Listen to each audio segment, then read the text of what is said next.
Bonjour, aujourd'hui dans cette vidéo je voulais vous parler des cordes d'Addario Pro Arte. Alors les Pro Arte vous les connaissez sûrement sous la dénomination EJ45, mais en fait saviez-vous qu'elles sont disponibles sous différents modèles?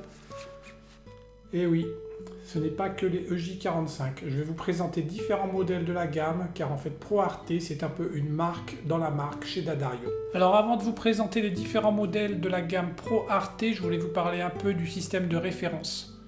Car le numéro de référence correspond en fait à la tension chez D'Addario. C'est-à-dire que 43 c'est du light, 45 du medium, 46 du hard et 44 du extra hard. Alors je sais pas pourquoi ils ne les ont pas mis dans l'ordre, mais bon c'est comme ça. Donc par exemple les EJ43 ce sont des cordes Pro Arte nylon en light. Les EJ44 ce sont les Pro Arte nylon en tension extra hard. Les EJ45 c'est donc du médium et les EJ46 du hard. Ensuite, il vous suffira d'ajouter la lettre de la technologie utilisée pour retrouver le jeu que vous préférez dans la tension que vous préférez. Donc par exemple FF, ce sont les cordes en carbone, EJ45 FF, ça sera du carbone médium. A savoir que dans certains matériaux, le light et le extra hard ne sont pas disponibles. Alors ici, ce sont les EJ45. Les standards, c'est les Pro Arte nylon. C'est le jeu le plus connu, c'est celui que vous trouvez dans tous les magasins. Les basses sont en multifilament nylon, avec un filage en cuivre plaqué argent, et puis les aigus sont en nylon traditionnel. C'est un jeu polyvalent, souvent utilisé par les débutants, puis aussi les guitaristes multistyles. On peut un peu aborder tous les styles avec ce jeu de cordes. C'est probablement l'un des jeux les plus vendus au monde. Il existe des petites variations, notamment au niveau des basses, où on peut trouver une version en corde bronze 80-20 au niveau des basses. Ce sont les EJ47 et les EJ48. On trouve aussi les EJ49 et les EJ50. Il s'agit de versions avec des cordes en nylon noir, donc il y a plus de percussion et moins de sustain. Ces quatre variantes, donc les EJ47 c'est du tirant normal, avec des basses en bronze 80-20. Les EJ48 c'est tension hard avec des basses en bronze 80-20. Les EJ49, c'est une tension normale avec des cordes en nylon noir. Et les EJ50, c'est aussi du nylon noir en tension hard. Ces jeux apportent plus de chaleur et les nylons noirs réduisent le sustain, ce qui apporte un côté plus percussif. C'est plus intéressant si vous faites des rythmiques. Alors ici, je vous présente la série C, c'est-à-dire composite. C'est la EJ45C dans le cas précis. Donc c'était corde avec une âme en matériau composite, donc on ne sait pas ce que c'est. J'ai regardé sur internet, un matériau composite c'est un plastique qui est mélangé avec du métal ou une céramique. Donc c'est un alliage bizarroïde. On n'a pas la formule, D'Addario ne communique pas dessus, donc c'est un matériau exclusif à D'Addario. Ce qu'il faut savoir c'est que seules les basses sont en matériau composite, en tout cas l'âme.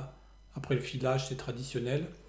Les aigus sont en nylon, à l'exception de la corde de scie. En fait, ce jeu est fourni avec deux cordes de scie, donc vous aurez le choix, soit une en nylon, soit en matériau composite. Celle en matériau composite, elle est de couleur café, et elle est censée améliorer les transitions entre les registres. Personnellement, j'ai eu énormément de mal à l'accorder, donc j'ai remis la corde en nylon.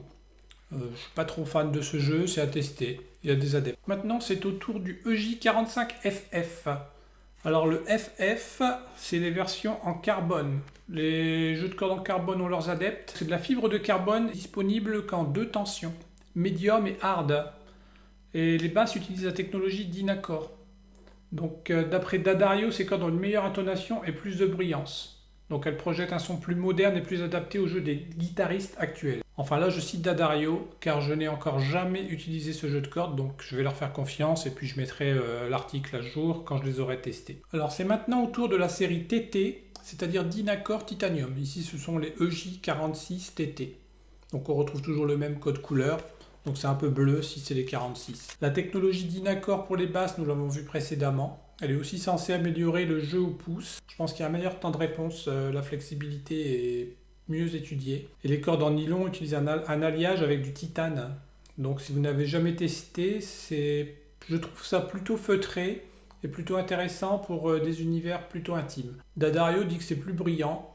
Moi je suis pas d'accord avec eux. Après c'est peut-être ma guitare qui change le rendu, je ne sais pas. J'ai pas testé sur d'autres guitares, donc je pourrais pas vous le dire. Mais moi je trouve ça plus feutré et le son est plutôt sympa. En plus les cordes ont une belle couleur un peu violacée. Et je pense que l'intérêt de ce jeu dépend aussi de votre répertoire. Si vous avez un répertoire avec des morceaux plutôt moelleux, ça peut être intéressant de le tester. Alors, j'ai gardé le meilleur pour la fin avec la série LP. LP pour Lightly Polished, ça veut dire légèrement poli. Donc c'est pas vraiment du filet plat, mais on s'en approche. Pour ma part, je pense que c'est pas non plus vraiment poli, je pense que c'est une légère découpe du filage, ce qui réduit les écartements au niveau du filet, justement. Et ça réduit le bruit des doigts. Donc si vous voulez faire de l'enregistrement où on n'entend pas trop les grincements de doigts, ou si vous voulez découvrir l'univers du filet plat sans exploser le budget, parce que forcément des cordes en filet plat ça coûte généralement très cher parce que c'est poli à la main, vous vous offrez un jeu de la série LP, et puis vous testez si ça vous convient.